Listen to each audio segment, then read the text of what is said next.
नमस्कार दोस्तों, स्वागत है आपका इस वक्त की बेहद बड़ी खबर में, जो कि बिहार के विधानसभा चुनाव के नतीजों से जुड़ी आ रही है। जिसमें आपको बता दें कि शुरुआती रुझान में जिस प्रकार से महागठबंधन को जबरदस्त बढ़त दिख रही थी, अब उसमें थोड़े उलटफेर हुए हैं और एनडीए और महागठबंधन के बीच में यहां पर कांटे की टक्कर नजर आ रही है। हालांकि बहुत समय से यहां पर एनडीए ने बहुमत के आंकड़े के आसपास अपनी स्थिति बनाई हुई है, लेकिन इस वक्त एक ऐसी बड़ी खबर आ रही है जिससे भाजपा को बहुत बड़ा झटका लग सकता है। जी हाँ दोस्तों, कौन होगा बिहार का अगला मुख्यमंत्री, इस बात को लेकर इस वक्त जबरदस्त घमासान है, क्योंकि जेडीयू जिस प्रकार से पीछे चल रही है, ऐसे में लगातार ये दबाव नीतीश कुमार पर बन रहा है कि उनको मुख्यमंत्री नहीं बनना चाहिए। और अगर यही दबाव आगे बढ़ा तो नीतीश कुमार किसी भी वक्त बड़ा फैसला ले सकते हैं और ये भाजपा के लिए बेहद बुरी खबर हो सकती है। जी हाँ दोस्तों, क्या पूरी खबर आपको जरूर बताएंगे, लेकिन उससे पहले अगर आपको भी ऐसा लगता है कि शाम ढलते और चुनाव के असली नतीजों में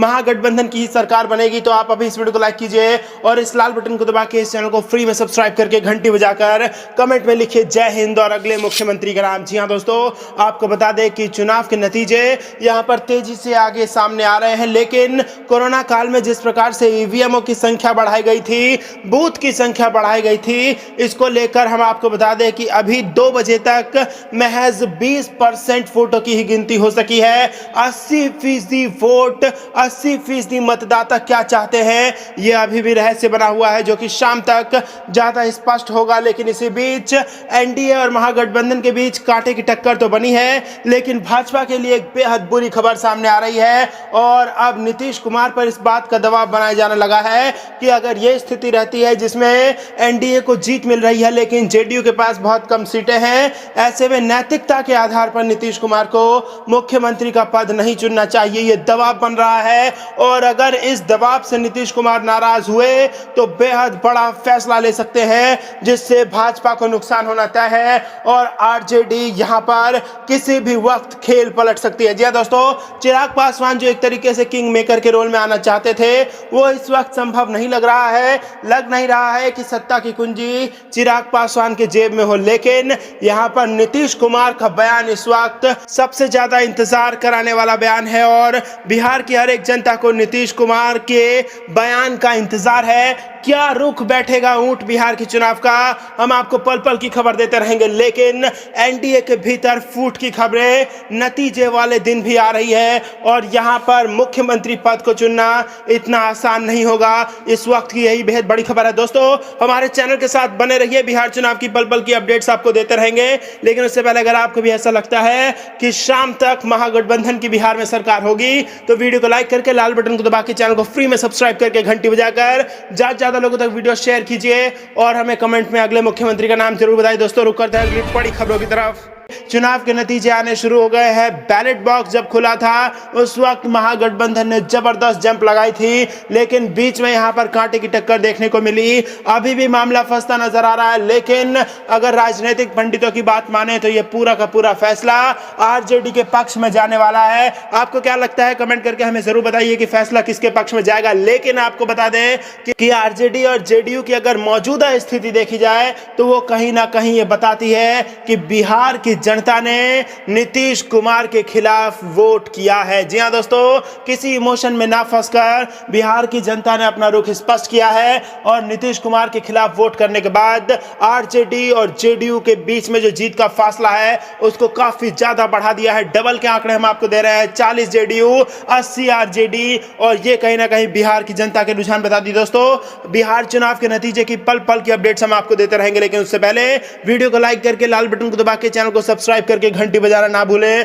और अंत तक खबर में बने रहे। रुक करते हैं अगली बड़ी खबरों की तरफ। यहाँ पर तेजस्वी यादव कांग्रेस लेफ्ट इनके महागठबंधन की सरकार स्पष्ट बहुमत के साथ पार करती नजर आ रही है। और अगर पहले 150 सीटों की बात करें तो इस 150 सीटों में 110 सीटें यहाँ पर आरजेडी प्लस यानी कि महागठबंधन के हिस्से में थी और महज 40 सीट ही भाजपा और जेडीयू के हिस्से में थी। अगर यही पैटर्न दोहराता है तो प्रचंड बहुमत से पार होगी होगी यहाँ पर आरजेडी और कांग्रेस का महागठबंधन। तो दोस्तों बिहार में बदलाव हो चुका है, अगली बारी बंगाल की है और उसके बाद उत्तर प्रदेश की है और इसी के साथ तमाम बड़े जो राज्य है जहां पर चुनाव होने हैं उन सब की रिपोर्ट्स हम आपको देते रहेंगे। लेकिन बिहार का ये नतीजा हमारे सामने है, 10 तारीख आज है और जो लोगों ने अपना मतदान किया था, जो अपने मत को मत पेटियों में समेट कर रखा था, वो आज खुल चुका है, जिसके बाद नींद उड़ गई है भाजपा और जेडीयू की। दोस्तों हमारे चैनल के साथ बने रहिए, पल पल की अपडेट्स आपको देते रहेंगे, सीट वाइज एनालिसिस भी आपको मिलेगा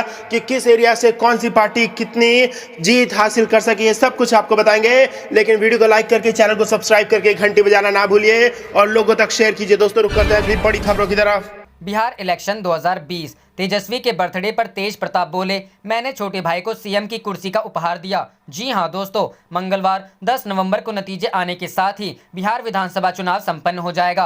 15 वर्षों के बाद राष्ट्रीय जनता दल के नेतृत्व में महागठबंधन की सरकार बनेगी या 15 वर्षों से राज्य की सत्ता पर काबिज नीतीश कुमार अपनी कुर्सी बचा पाने में कामयाब होंगे का पता चल जाएगा। बीते शनिवार की शाम आए ज्यादातर एग्जिट पोल के नतीजों में महागठबंधन की सरकार बनती दिख रही है। सोमवार को महागठबंधन के सीएम पद के कैंडिडेट तेजस्वी यादव अपना 31वां जन्मदिन मना रहे हैं। चुनाव नतीजों का इंतजार कर रहे तेजस्वी ने सादगी से पटना में अपने आवास पर परिवार के बीच अपना जन्मदिन केक काटकर मनाया। इस मौके पर बड़े भाई तेज प्रताप यादव ने तेजस्वी को जन्मदिन की बधाई देते हुए कहा, हमने तेजस्वी को बहुत ही बड़ा उपहार दिया है, वो सीएम की कुर्सी पर बैठेंगे। नीतीश कुमार के शासन को जनता ने पूरी तरीके से नकार दिया है। दरअसल कृष्ण उपासक तेज प्रताप तेजस्वी को हमेशा से अपना अर्जुन कहते आए हैं। वो पूर्व में कई बार कह चुके हैं, सत्ता में आने पर उनके अर्जुन यानी तेजस्वी यादव ही बिहार के मुख्यमंत्री होंगे। वो खुद किंग ना बनकर अपने पिता लालू प्रसाद यादव की तरह किंग मेकर की भूमिका निभाएंगे। बता दें कि बिहार के चुनावी दंगल में एनडीए गठबंधन की महागठबंधन से सीधी टक्कर है।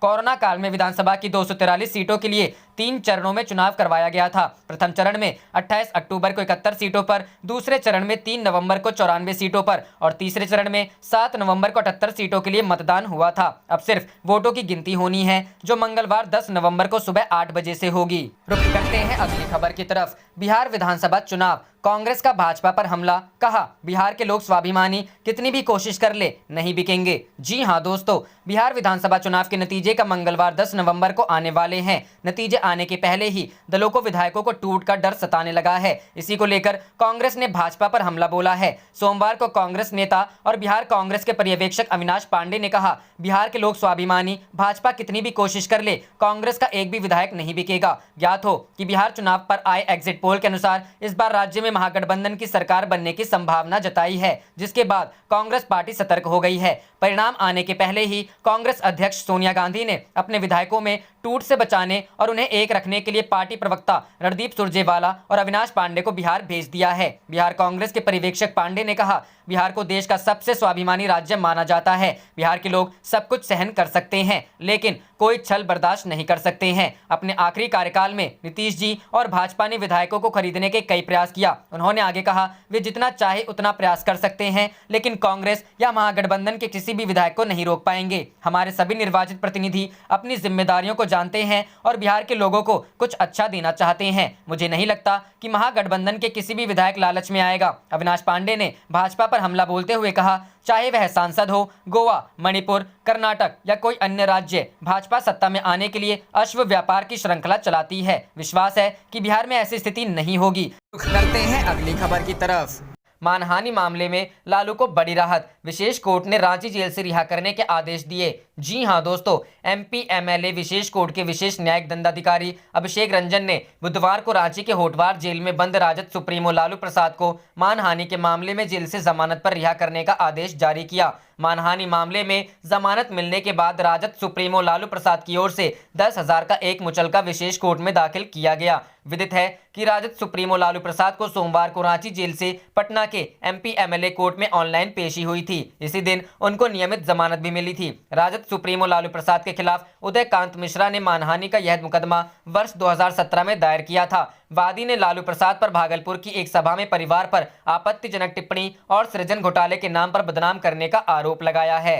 रुख करते हैं अगली खबर की तरफ। कांग्रेस का आरोप, पीएम मोदी ने अमीरों को लाभ पहुंचाया। राहुल बोले, हर जाति, धर्म व गरीब की होगी गठबंधन सरकार। जी हां दोस्तों, कांग्रेस के पूर्व राष्ट्रीय अध्यक्ष राहुल गांधी ने कहा कि बिहार में महागठबंधन सरकार हर जाति, धर्म और गरीब किसानों की होगी। प्रधानमंत्री नरेंद्र मोदी को गरीबों की कोई चिंता नहीं है। बुधवार को वे मधेपुरा के बिहारीगंज और अररिया में चुनावी सभा को संबोधित कर रहे थे। इस दौरान उन्होंने नोटबंदी और लॉकडाउन में गरीबों और आम लोगों को हुई परेशानी की याद भी दिलाई। उन्होंने प्रधानमंत्री पर देश के लोगों से झूठ बोलने का आरोप लगाया। कहा कि 6 साल पहले मोदी जी ने 2 करोड़ लोगों को रोजगार देने का वादा किया था। नोटबंदी के दौरान गरीबों की जेब से रुपए निकालकर प्रधानमंत्री ने करोड़ों रुपए देश के सबसे अमीर लोगों को पहुंचा दिया। उन्होंने कहा कि देश के कुल उत्पादन का 30% मक्का बिहार में उत्पादन होता है। बिचौलियों के कारण किसानों को उचित लाभ नहीं मिल रहा है। पीएम ने अब बड़े बिचौलियों के लिए रास्ता खोल दिया। इसलिए पंजाब में रावण का नहीं, दशहरे के मौके पर पीएम मोदी, अडानी और अंबानी का पुतला जलाया गया। उन्होंने कहा